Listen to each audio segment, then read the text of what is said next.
কে হাত দিয়ে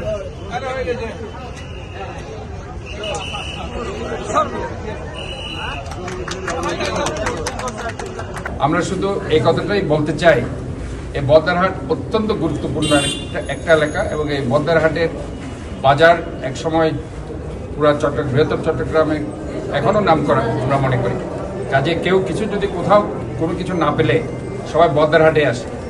এই ইম্পর্টেন্স রেখে আমরা আবার বদ্দারহাটকে এই বাজারটিকে সম্প্রসারণ করেছি। এই জন্য প্রায় আমরা চাইলে 190টা দোকান এখানে করতে পারতাম, কিন্তু এখানে আমরা ওপেন স্পেস রেখেছি। এখানে টয়লেটের ফ্যাসিলিটিস আমরা রেখেছি, নামাজের সুবিধাও এখানে আছে।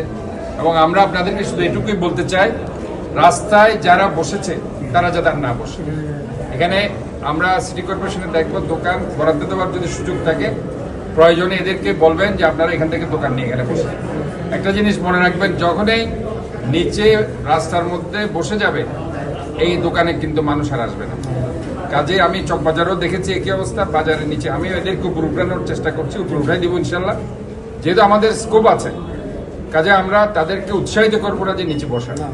এটা এক নাম্বার হচ্ছে আমাদের পরিষ্কার পরিচ্ছন্নতা দৈনন্দিন সেটা নষ্ট হয়ে যাচ্ছে।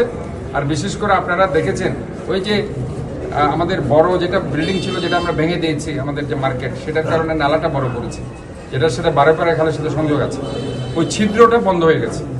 ওখানে যে পানি উঠে সে পানিটা যাওয়ার জন্য যে একটা ড্রেনেজ সিস্টেম, তারা বসার কারণে ফুডসের দোকানগুলো সেখানে ময়লাটা সেখানে আবদ্ধ হয়ে গেছে, ফুটাটা আবদ্ধ হওয়ার কারণে পানি যেতে পারছে না।